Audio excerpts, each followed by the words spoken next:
Hi, hello once again. तो I hope आप सब बहुत अच्छे हो, मजे में हो और पढ़ाई अच्छे से कर रहे हो. सो अभी मैंने कितने लेक्चर्स दे दिए ऑलरेडी कंपनीज एक्ट में. 3 लेक्चर्स ऑलरेडी हमने कर लिया है और अभी हमारा जो आज का लेक्चर है वो है lecture number 4 of companies act. I know काफी सारा सिलेबस बचा है और आप लोगों को टेंशन हो रहा है कि मैम कैसे कंप्लीट होगा, but do not worry at all. हम सारा चीज अच्छे से करेंगे, डिटेल में करेंगे और बिफोर टाइम सिलेबस खत्म कर देंगे. Please trust me on that. So let's begin with today's topic जो है हमारा. लास्ट क्लास हमने क्या स्टार्ट किया था? लास्ट क्लास हमने स्टार्ट किया था टाइप्स ऑफ कंपनीज. रिमेंबर हमने एज पर ये सारी चीजें हमने पढ़ी थी जो आपको याद होगा, आई होप सो. तो हमने एज पर लाइबिलिटी हमने फिनिश कर लिया था लास्ट क्लास. फिर एज पर मेंबर हमने स्टार्ट किया था जिसमें हमने ओपीसी फिनिश किया था. आज हम ये पब्लिक और प्राइवेट खत्म करेंगे. ये भी बहुत इंपॉर्टेंट है टू अंडरस्टैंड. तो बिना टाइम वेस्ट करे let us begin with the topic. Time भी वेस्ट बिना करे let us start with the topic for today. Okay guys, और मेरे साथ साथ नोट्स बनाने हैं. आज मैं नोट्स लेके नहीं आई हूँ, सो आपको मेरे साथ थोड़े नोट्स बनाने पड़ेंगे. So let's begin with the first topic which is your private company. क्या है ये हमारा नंबर 1 टॉपिक जो है वो है हमारा प्राइवेट कंपनी. ठीक है ना. This is the first topic for today. Let's start.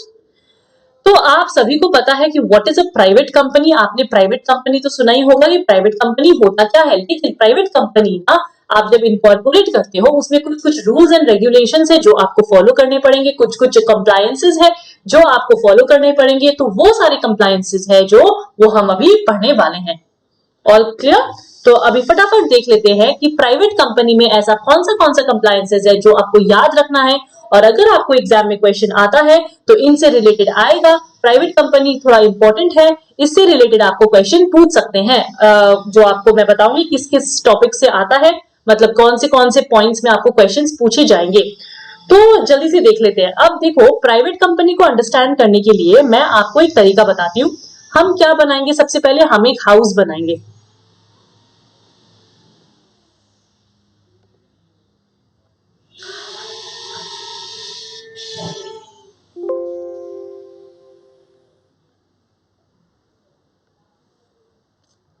Okay, sorry for that. चलो, तो हम क्या करेंगे, सबसे पहले एक हाउस बनाएंगे. अब इस हाउस में आपके बहुत सारे. अब प्राइवेट कंपनी को एक हाउस की तरह देखते हैं, मतलब कि एक हाउस के हिसाब से हम थोड़ा नोट करते हैं कि इस हाउस में अगर सपोज आपका घर होता तो आप क्या क्या चीजें इसमें रखते. ठीक है ना. तो प्राइवेट कंपनी में भी सेम चीजें हैं. प्राइवेट कंपनी में और हाउस को अगर हम कंपेयर करेंगे तो आपको कुछ सारी बातें जो है सिमिलर मिलेगी. इसीलिए मैं आपको समझाने की कोशिश कर रही हूँ थ्रू अ एग्जाम्पल. अब ये जो हाउस है इसमें आपके बहुत सारे मेंबर्स होंगे, बहुत सारे घर, बहुत सारे इस घर पे आपके बहुत सारे मेंबर्स रहते होंगे. राइट. सपोज इस मेंबर में मैं आपको इसीलिए ये समझा रही हूँ क्योंकि इसमें 2-3 पॉइंट्स है जो थोड़े टेक्निकल है, जिसमें आप कंफ्यूज कर सकते हो और जिससे क्वेश्चंस आते हैं. ठीक है. और मोस्टली स्टूडेंट्स इसी चीज में थोड़ा गड़बड़ करते हैं. तो सबसे फर्स्ट पॉइंट यही समझाने वाली हूँ. तो आपका एक हाउस है, हाउस में बहुत सारे मेंबर्स रहते हैं. तो क्या आप अपने घर में किसी पब्लिक को इनवाइट रहने देते हो क्या? अनलेस दे आर गेस्ट, उसको भूल जाओ. लेकिन क्या कोई पब्लिक इन जनरल आ जा सकता है क्या? नो. सो कोई भी पब्लिक इनविटेशन अलाउड है क्या? No public invitation is allowed. मेरी बात समझ में आ गई. कोई भी पब्लिक इनविटेशन आपका अलाउड नहीं है. पहला चीज तो ये आपको समझ में आ गया. जैसे आपके घर में कोई पब्लिक इनविटेशन अलाउड नहीं है, वैसे ही एक प्राइवेट कंपनी में भी आपका कोई पब्लिक इनविटेशन अलाउड नहीं है. दूसरी चीज, आपके इस घर में मेंबर्स रहते हैं ना, तो एक घर का लिमिट होता होगा. एक घर में 1000 मेंबर्स रह सकते हैं क्या? नहीं. घर जितना बड़ा होगा उतना मेंबर्स लिमिटेड रहेगा. वैसे ही एक प्राइवेट कंपनी में लॉ के अकॉर्डिंग कितने मेंबर्स लॉ ने अलाउ किए हैं? लॉ ने बोला है कि नॉट मोर देन 200 मेंबर्स. 200 से मेंबर्स से ज्यादा आप नहीं रख सकते. मतलब less than equals to 200 members ही हो सकते हैं. क्या समझ में आया? एक घर में भी तो लिमिट होता है मेंबर्स का. Very good. अब इसी मेंबर्स में आपको 2-3 बातें मैं आपको समझाऊंगी। नंबर 1 बात क्या है, प्लीज सुनना। अगर सपोज इस घर में कौन कौन रहता है, घर में आपके कपल रहते होंगे, बच्चे रहते होंगे, वगैरह वगैरह बहुत सारे जन रहते हैं। वैसे ही अगर एक share, one share is jointly owned, दो जने मिलके उसको ओन कर रहे हैं, तो इस जैसे दो जने मिलके एक शेयर को ओन कर रहे हैं, तो इसको हम कितना मेंबर्स माने, 1 मेंबर मानेंगे या 2 मेंबर्स मानेंगे? तो लॉ कहती है इसको हम 1 मेंबर ही मानेंगे। कितना? 1 मेंबर ओनली। मतलब आप लिख लो, अगर कोई कपल है तो उसको हम 1 फैमिली मानते हैं ना, 1 फैमिली। उसी तरीके से अगर आपका 2 जने मिलके एक शेयर होल्ड करता है, उसको हम 1 मेंबर की कैटेगरी में ही लेते हैं, उसको 1 मेंबर मानेंगे टू काउंट योर 200 का लिमिट। इतनी बात समझ में आ गई? बहुत बढ़िया। और बातें समझनी है, और बातें सुनो मेरी।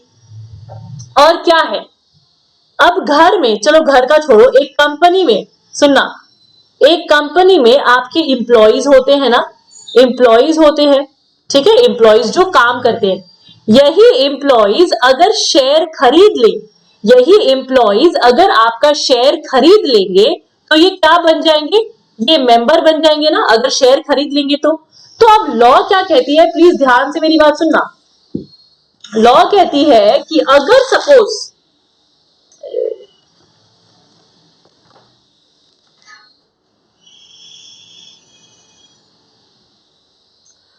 सपोज आपका कोई पर्सन जो एम्प्लॉय है और जो शेयर होल्ड करता है, ध्यान से सुनना,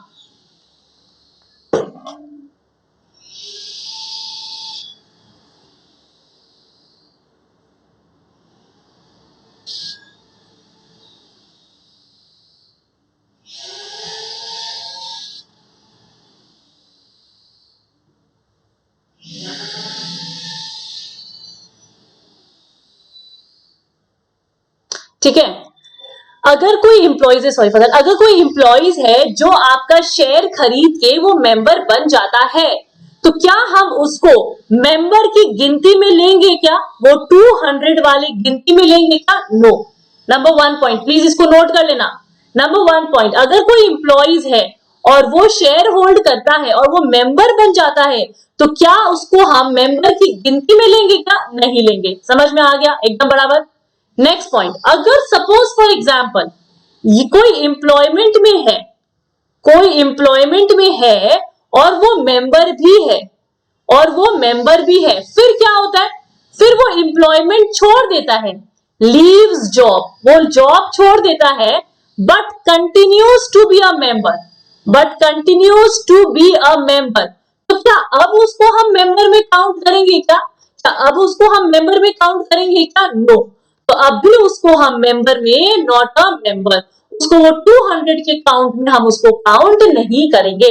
अब आप बोलोगे मैम ये सब इतने डिटेल में क्यों समझा रहे हो? बिकॉज क्वेश्चंस आए हुए हैं, इससे रिलेटेड क्वेश्चंस आपके आए हुए हैं, इसीलिए आपके 200 काउंटिंग में आपको एग्जाम में पूछा जाएगा कौन से ऐसे मेंबर्स है जिसको इंक्लूड नहीं करना है, जिसको इंक्लूड करना है। तो हमने सबसे पहले क्या देखा कि हम किसको इंक्लूड नहीं करेंगे? जो भी एम्प्लॉयमेंट में है उसको इंक्लूड नहीं करेंगे। फिर जो एम्प्लॉयमेंट में है, मेंबर है, और जिसने अपनी जॉब छोड़ दी लेकिन continues to be a member, मतलब घर छोड़ के चला गया, घर छोड़ के चला जाता है। जैसे कोई बेटा है जो घर छोड़ के चला गया, लेकिन घर का तो बेटा ही है ना, तो क्या उसको हम घर का बेटा मेंबर मानेंगे क्या? उस टाइम पे नहीं मानेंगे, नॉट अ मेंबर, हम उसको मेंबर नहीं मानेंगे। मेरी बात समझ में आ गई? तो ये दोनों पॉइंट्स क्लियर है एकदम। तो अभी तक जितना मैंने समझाया उतना क्लियर है। तो अगर इसी को हम पॉइंट वाइज फ्रेज करना चाहे, पार्टनरशिप प्राइवेट कंपनी को अगर हम पॉइंट में लिखना चाहे, तो हम क्या क्या लिख सकते हैं? Point number 1, members are restricted to, क्या लिखोगे आप? सबसे पहले क्या लिखोगे? Private company is a company. सबसे पहले आप लिखो private company is a company. Private company is a company having minimum paid up capital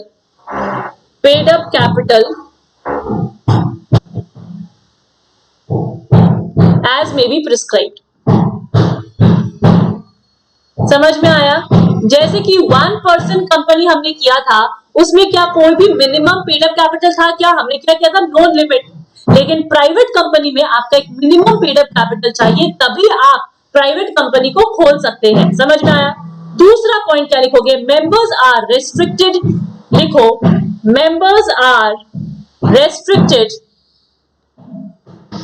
to 200। कितने हैं? 200 तक आपके मेंबर्स रेस्ट्रिक्टेड है।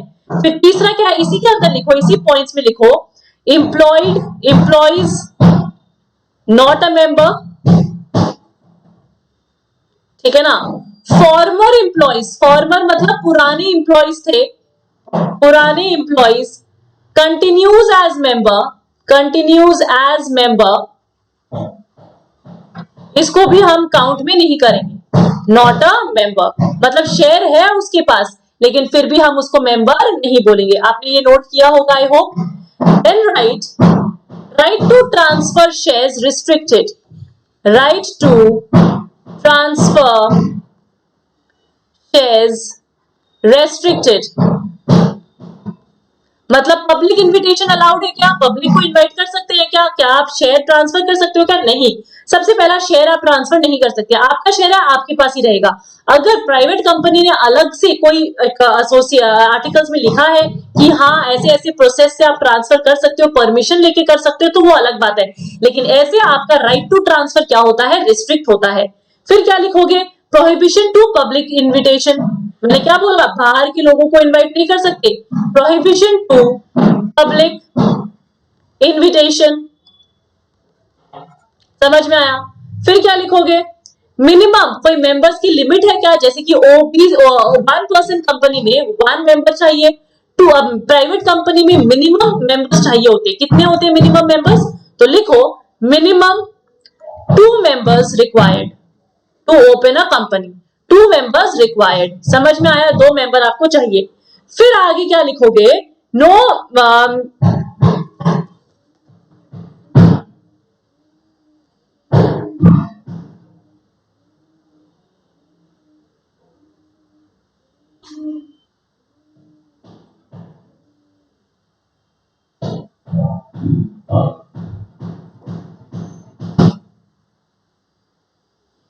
फिर देखोगे स्मॉल कंपनी, आपकी जो स्मॉल कंपनी है उसको क्या हम प्राइवेट कंपनी कहेंगे क्या? यस, उसको हम प्राइवेट कंपनी कहेंगे। जो भी स्मॉल कंपनी है उसको हम एक प्राइवेट कंपनी कहेंगे।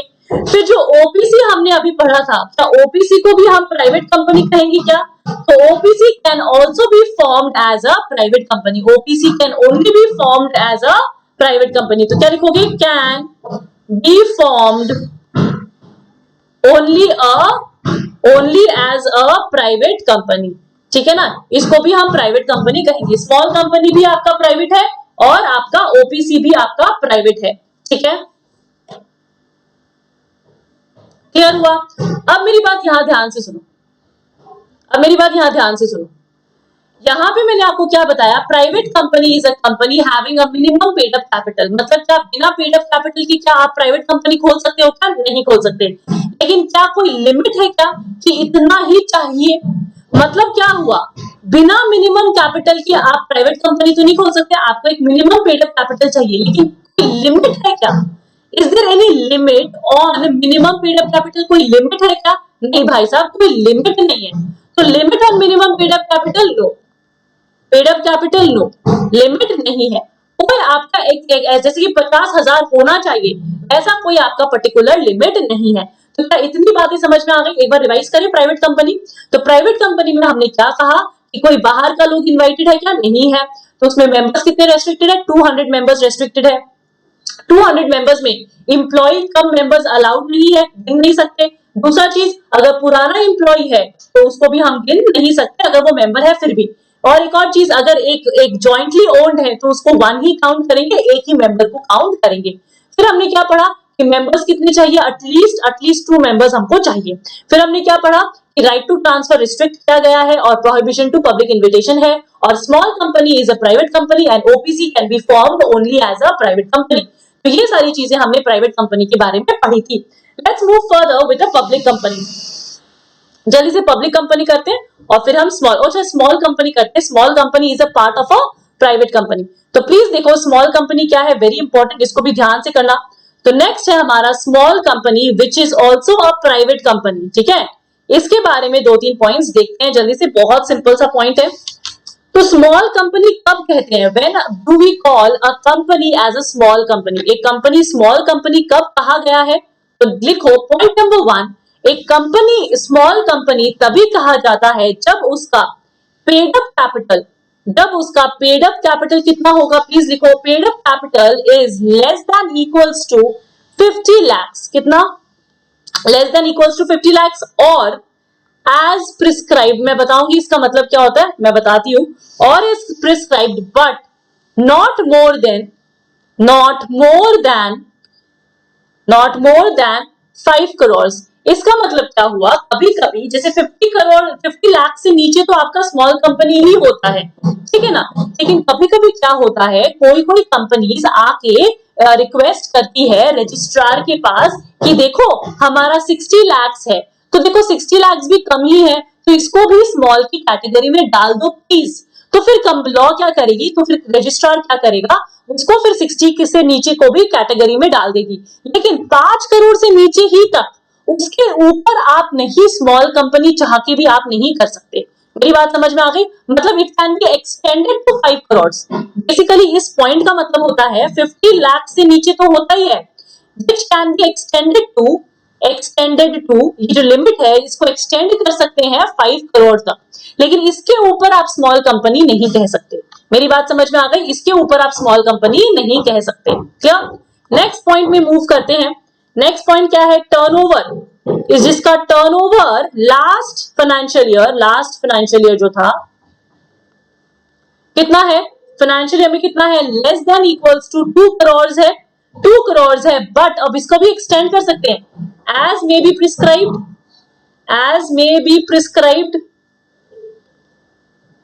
but not more than कितना, 20 करोड़।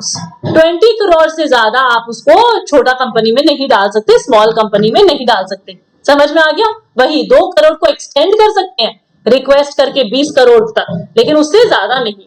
फिर क्या है, फिर देखो एक और इंपॉर्टेंट पॉइंट्स है कि ये जो आपकी होल्डिंग सब्सिडरी हम पढ़ेंगे आगे, ये जो आपकी होल्डिंग सब्सिडरी है सेक्शन 8 कंपनी है, फिर आपकी कंपनी सेक्शन 8 कंपनी जो है, फिर आपकी any other company governed by any corporate body, company under special act, कोई भी स्पेशल एक्ट में अगर कोई कंपनी है, ये सारी ना कभी भी आपकी स्मॉल कंपनी नहीं हो सकती, not a small company, never. ये वाला पॉइंट आपका इंपॉर्टेंट है, ये कभी आपका स्मॉल कंपनी नहीं बन सकता। तो इतना समझ में आया आपको। तो प्राइवेट कंपनी हमने पढ़ा था, प्राइवेट कंपनी में स्मॉल कंपनी आता है अगर आपका paid up capital less than 50 lakh है या फिर टर्नओवर 2 करोड़ से नीचे है, तो वो स्मॉल कंपनी है। इसी को एक्सटेंड कर सकते हैं 5 करोड़ में और 20 करोड़ में, इजी, इसी को एक्सटेंड कर सकते हैं 5 करोड़ और 20 करोड़ में, और ये सारी चीज आपके स्मॉल कंपनीज में नहीं आए जाएंगे, इसको स्मॉल कंपनीज नहीं कह सकते हम। क्लियर, यहां तक समझ में आ गया। जल्दी से नेक्स्ट करते हैं जो है आपका पब्लिक कंपनी। पब्लिक कंपनी क्या होता है, इसके पॉइंट्स लिखिए प्लीज। पब्लिक कंपनी क्या होता है, it is not a private company, वो सारे कंपनीज जो आपके प्राइवेट कंपनीज नहीं होते हैं, तो not a private company, it is not a private company, मतलब रेस्ट्रिक्शंस नहीं होता, no restrictions on transfer of shares, easily transferable होता है ना, shares can be easily transferable. फिर क्या लिखोगे, no minimum paid up capital, इसमें भी no minimum paid up capital, पहले था अब नहीं है, no minimum paid up capital, ठीक है। फिर क्या लिखोगे, अब मेंबर्स, जैसे प्राइवेट में कितने मेंबर्स मिनिमम रिक्वायर्ड थे 3, वैसे ही यहाँ पे भी आपके मिनिमम 2, यहाँ पे भी आपके मिनिमम मेंबर्स चाहिए आपको, क्या है मिनिमम मेंबर्स रिक्वायर्ड, 7 मेंबर्स आपको रिक्वायर्ड है। क्लियर, नेक्स्ट क्या लिखोगे, मैक्सिमम मेंबर्स का लिमिट है क्या, जैसे उसमें कितना था 200 का लिमिट था, क्या इसमें आपका मैक्सिमम मेंबर्स का लिमिट है क्या, नो लिमिट, लिखो नो लिमिट, बहुत इंपॉर्टेंट है, याद रखना। प्राइवेट कंपनी में 200 था, पब्लिक कंपनी में नो लिमिट है, कितना है, नो लिमिट। नेक्स्ट क्या करोगे, अगर सपोज, प्लीज सुनना, एक पब्लिक कंपनी है, ये किसी को होल्ड करती है, इसका एक सब्सिडरी है, इसका एक सब्सिडरी कंपनी है, ठीक है ना, and that subsidiary company is a private company, मतलब वो प्राइवेट कंपनी के तरीके से फॉर्म किया गया है। तो लॉ कहती है कि this subsidiary will also be deemed to be public company only. मतलब आप आर्टिकल्स के हिसाब से प्राइवेट फॉलो करो, that is not an issue, लेकिन इस एक्ट के हिसाब से वो एक पब्लिक कंपनी ही कही जाएगी। तो अगर कोई पब्लिक कंपनी का सब्सिडरी कंपनी होता है, उसको भी हम पब्लिक कंपनी ही मानेंगे। मेरी बात समझ में आ गई? यहां तक सारी बातें क्लियर है? वापस से रिपीट कर रही हूं, सुनो।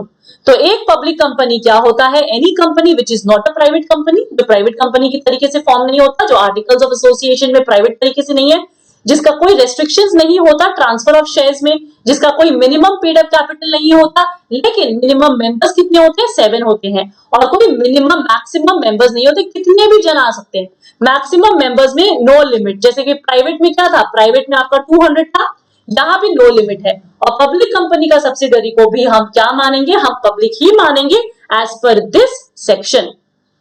इतनी बात समझ में आ गई ना? अब बहुत इंपॉर्टेंट चीज करवाने वाली हूं, प्लीज फोकस करना और मेरे साथ साथ नोट करना, बहुत ज्यादा इंपॉर्टेंट चीज है। ये है आपका होल्डिंग सब्सिडरी एंड एसोसिएट। मतलब अभी हमने क्या क्या किया, हमने ये दोनों पॉइंट्स भी क्लियर कर लिए। अब हम एज पर कंट्रोल करेंगे, कंट्रोल को, ये तीनों को मैं एक साथ ही समझाने वाली हूँ। होल्डिंग सब्सिडरी तो एक साथ ही समझना पड़ेगा, फिर एसोसिएट समझाऊंगी, समझ में आया? फिर ये वाला टॉपिक आज हम और करते हैं जल्दी से। तो यहां देखो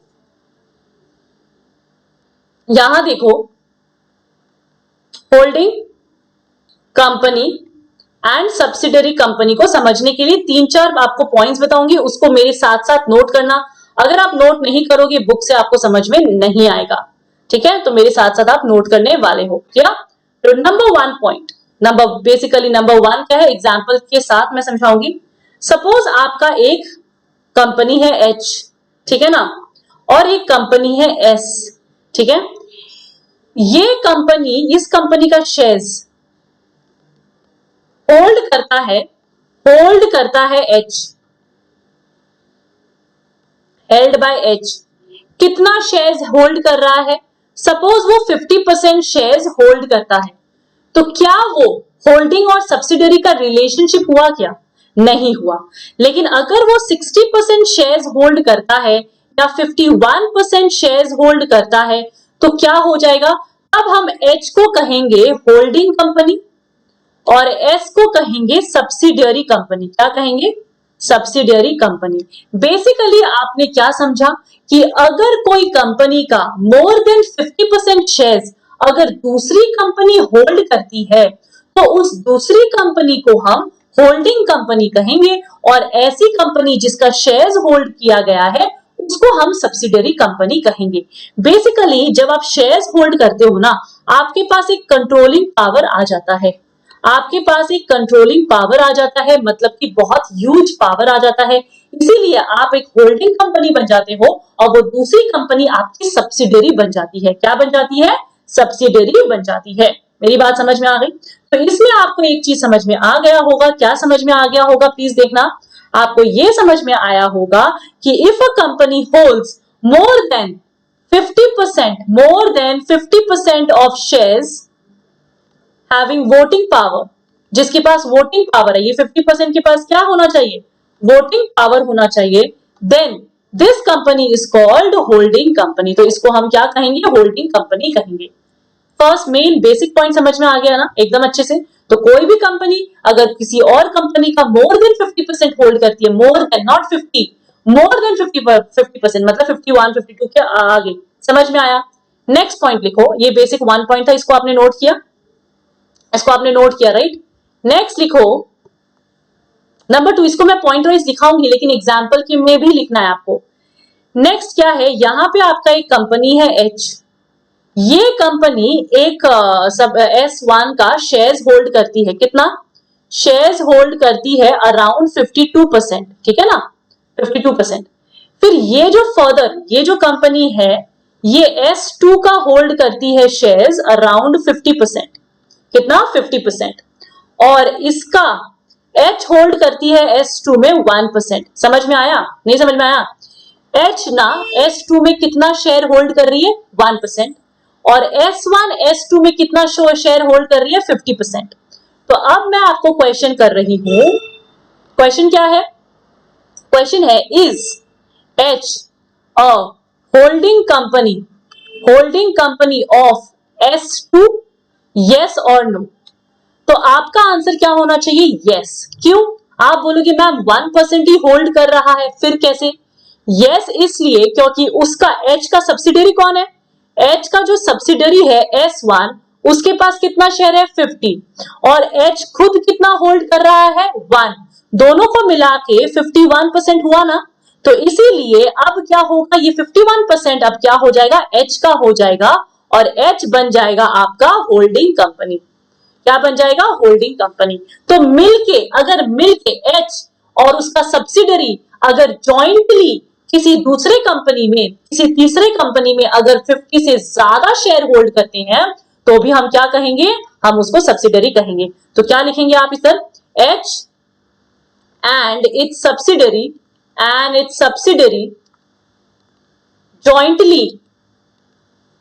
jointly owns more than 50% shares, तो भी क्या हो जाएगा?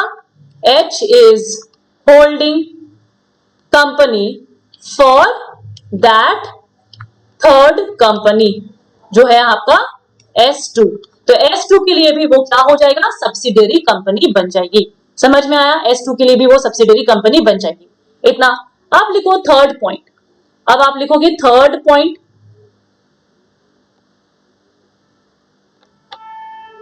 थर्ड पॉइंट में क्या है? प्लीज यहां सुनना। अब सपोज H है, ठीक है? H S1 में होल्ड करता है, S1 में होल्ड करता है 51% शेयर्स, ठीक है? S1 फिर होल्ड करता है S2 में सपोज फॉर एग्जाम्पल 52% शेयर्स, और H इसके अंदर नो शेयर, कोई शेयर होल्ड नहीं करता, नो शेयर। अब आपका क्वेश्चन है is H a holding company for S2? आपका आंसर क्या होगा? यस।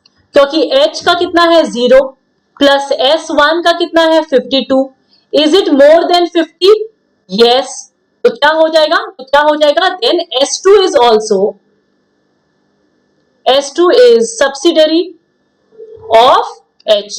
S2 किसका सब्सिडरी बन जाएगा? S2 का। मतलब दोनों को मिला के आपको कैलकुलेट करना है, दोनों को मिला के। H का 0 है लेकिन S1 का तो 52 है ना, तो मोर देन 50 है ना, तो इसीलिए S2 क्या हो जाएगा? H का सब्सिडरी हो जाएगा। कंट्रोल है ना, शेयर्स नहीं हो लेकिन कंट्रोल तो है, शेयर्स नहीं हो लेकिन कंट्रोल तो है। समझ में आया?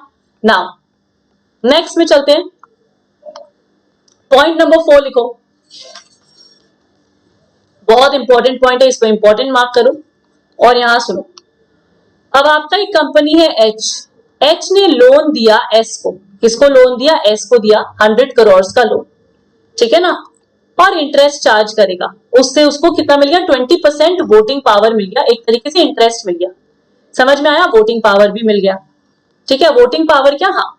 अब एक पावर उसको मिला, कंट्रोल मिला उसको। कंट्रोल क्या मिला? सुनना मेरी बात। कंट्रोल मिल गया। कंट्रोल क्या चीज का मिला? कि 9 बोर्ड ऑफ डायरेक्टर्स में से 5 board of directors will be appointed or removed by H। मतलब मेरी बात समझ में आ रही है? यहां पे H ना शेयर होल्ड कर रहा है क्या? नहीं। H ने सिर्फ लोन दिया और बदले में 20% कुछ एक पावर ले लिया। वो पावर क्या था बच्चा? वो पावर ये था कि उसका बोर्ड ऑफ डायरेक्टर्स में जो 9 का लिमिट है, 9 में से मेजॉरिटी बोर्ड ऑफ डायरेक्टर्स वो खुद अपॉइंट करेगा और रिमूव करेगा। उसने ये पावर ले ली। क्या ले ली? उसने ये पावर ले ली।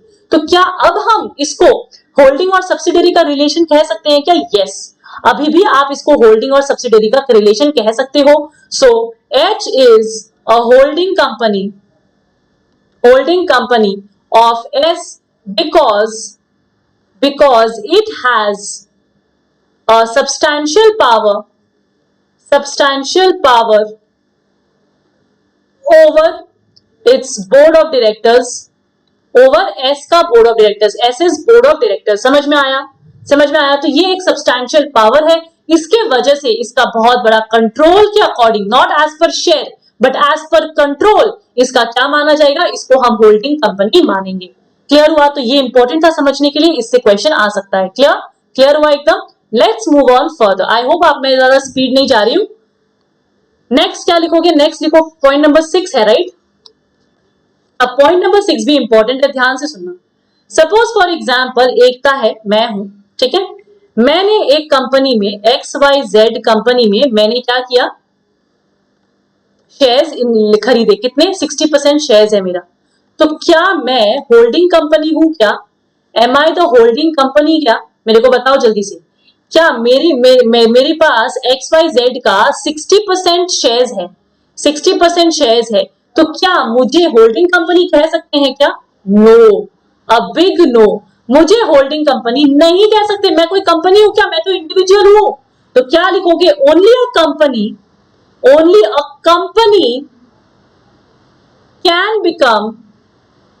Can become a holding company. कोई इंडिविजुअल बन सकता है क्या? नहीं, एक कंपनी ही होल्डिंग कंपनी बन सकता है, इंडिविजुअल आपका होल्डिंग कंपनी नहीं बन सकता। समझ में आया ना ये वाला पॉइंट?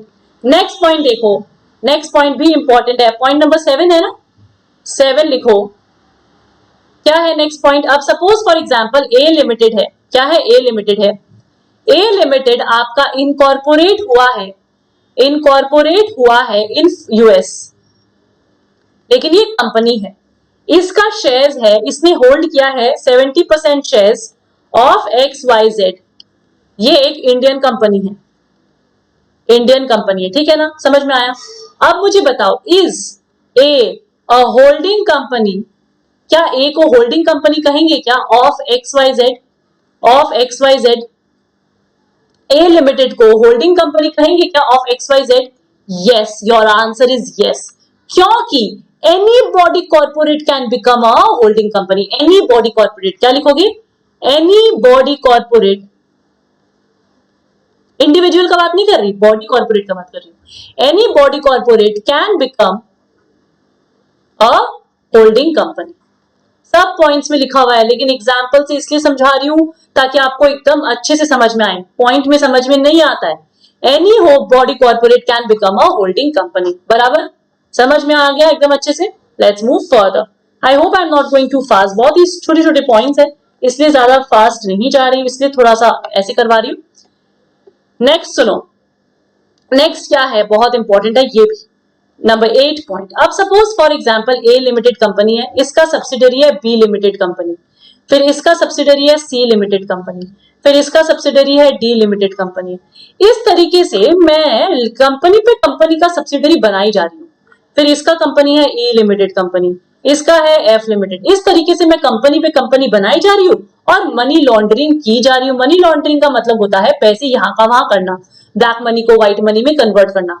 तो मैं कंपनी पे कंपनी बनाई जाऊंगी। अब होता क्या है, सपोज फॉर एग्जांपल, मेरी बात ध्यान से सुनना, एफ लिमिटेड ने कोई मनी लॉन्ड्रिंग का केस किया, कोई फ्रॉड किया, तो इनकम टैक्स वाले आएंगे, इनकम टैक्स वाले आएंगे और एफ लिमिटेड का लास्ट 5 इयर्स 6 इयर्स का पूरा हिस्ट्री चेक करेंगे। फिर उनको पता चलेगा कि ये एफ लिमिटेड ई लिमिटेड का सब्सिडरी है, तो फिर वो क्या करेंगे, ई लिमिटेड का क्या करेंगे, पूरा चेक करेंगे, ठीक है ना? फिर उनको पता चलेगा कि ई लिमिटेड डी लिमिटेड का सब्सिडरी है, फिर वो डी लिमिटेड का चेक करेंगे and then they will come to know that it is again a subsidiary of C limited, तो उनको फिर सी लिमिटेड भी चेक करना पड़ेगा। इस तरीके से कहानी आपकी चलती रहेगी। तो ये इनकम टैक्स वाले क्या असली कल्प्रिट को पकड़ पाएंगे क्या? क्या ये रेवेन्यू को बचा पाएंगे क्या? टैक्स को बचा पाएंगे क्या? नहीं। तो क्या होता है, लॉ ने देखा कि ये तो भाई गड़बड़ हो रहा है, तो लॉ ने ना ये जो लेयर है ना, इतने सारे लेयर्स बनाए हैं, इसमें रिस्ट्रिक्शंस लगा दी। बोला कि आप सब्सिडरी क्रिएट कर सकते हो, लेकिन लिमिट रहेगा भाई साहब, लेयर्स में लिमिट रहेगा। ये चलते नहीं, ये जो चेन है ये चलते नहीं जाएगा, इसमें एक लिमिट आपको फॉर्मेशन करना पड़ेगा। तो वो लिमिट अभी फिलहाल कितना है, 2 लेयर्स का है। एज पर प्रिस्क्राइब मतलब वो चेंज कर सकते हैं, चेंज आएगा, नया नया नोटिफिकेशन आ जाता है, लेकिन as per now it is of 2 layers. 2 layer के बाद आप और ज्यादा सब्सिडरी नहीं खोल सकते, जैसे ए का सब्सिडरी बी का सब्सिडरी सी, बस यहीं पे ओवर हो जाना चाहिए। 2 लेयर्स 1 and 2, मेरी बात समझ में आ गई? उससे ज्यादा सब्सिडरीज आप नहीं खोल सकते, बराबर। तो ये थर्ड पॉइंट था आपका, क्या कि लेयर्स में रिस्ट्रिक्शंस है, अराउंड 2 लेयर्स आपका अलाउड किया गया है, ठीक है। आगे मूव ऑन करते हैं, आगे मूव ऑन, लास्ट पॉइंट है, फिर हम नोट्स लिखेंगे प्रॉपर। नंबर 9 है शायद ये, I don't know which point is this, but please keep a track, okay ना। लास्ट पॉइंट क्या है जो मैंने ऑलरेडी बता दिया, अगर कोई पब्लिक कंपनी है, इस पब्लिक कंपनी ने एक सब्सिडरी खोली है, सब्सिडरी आपका प्राइवेट कंपनी है, तो क्या कहा गया है, जो मैंने आपको पब्लिक कंपनी में बताया था कि even if this is private it will deem to be as a public company. इसको हम पब्लिक कंपनी ही डीम करेंगे एज पर दिस सेक्शन। बाकी आर्टिकल्स के हिसाब से आप प्राइवेट कंपनी के हिसाब से काम करो, वो कोई बात नहीं, लेकिन एज पर दिस सेक्शन हम उसको एज अ पब्लिक कंपनी ही मानेंगे। क्या मेरी ये बात समझ में आ गई? एकदम क्लियर है? क्या हम नोट करें? क्या हम कुछ पॉइंट्स नोट करें? जल्दी से मेरे साथ पॉइंट्स नोट कीजिए, कुछ कुछ पॉइंट्स है जो आपको लिखना है, वो हम नोट करते हैं। तो नंबर 1 क्या लिखोगे आप? Point number 1, if a company holds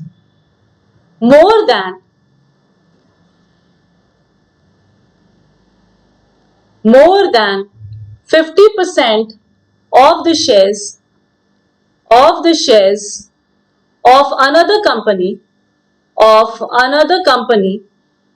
either at its own, खुद से, जो मैंने बताया था at its own or together, याद है जो मैंने आपको पॉइंट्स ऊपर लिखवाए, वही सेम है यहाँ पे, or together with its subsidiaries, with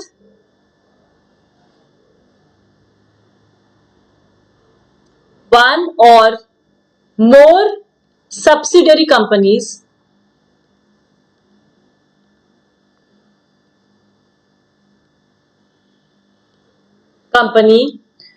ये फर्स्ट पॉइंट हो गया। और दूसरा लोन वाला, रिमेंबर दैट लोन वाला I had told you all, और कंट्रोल्स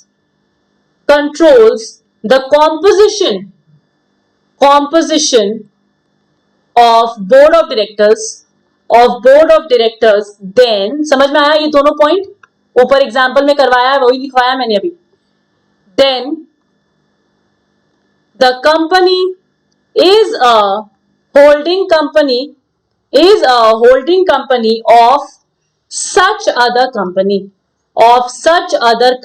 समझ में आया? और ये सच अदर कंपनी क्या हो जाएगा? आपका सब्सिडियरी कंपनी हो जाएगा, इसको साथ में ही लिखना पड़ेगा। और ये सब सच अदर कंपनी क्या हो जाएगा? आपका सब्सिडियरी कंपनी हो जाएगा। क्लियर? ये आपका सब्सिडियरी कंपनी बन जाएगा। तो ये वाला फर्स्ट पॉइंट समझ में आ गया, लिखा आपने। नेक्स्ट लिखो, it shall have 2 layers of holding subsidiary relation। जो होल्डिंग सब्सिडरी का रिलेशन है 2 लेयर्स तक ही जाएगा, उससे ज्यादा नहीं, रिलेशंस। फिर क्या लिखा है? Control on the composition shall be. अब कंट्रोल कैसे पता चलेगा कि कंट्रोल है या नहीं है बोर्ड ऑफ डायरेक्टर्स में? लिखो, control on the composition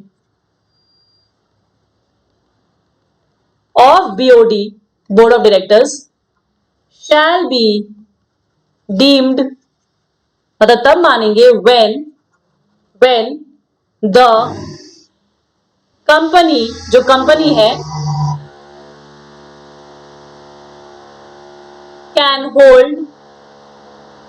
can appoint, sorry there is a lot of disturbances going on, can appoint or remove majority of such majority of directors in such other company, समझ में आया? तो क्या लिखा मैंने, control on the composition of BOD shall be deemed when the company can appoint or remove majority of directors in such other company. जो मैंने आपको ऊपर एग्जांपल से समझाया है वही चीज पॉइंट में लिखा है। फिर एक और पॉइंट जो मैंने आपको बताया था फॉरेन कंपनी वाला, रिमेंबर, तो लिखो company includes any body corporate,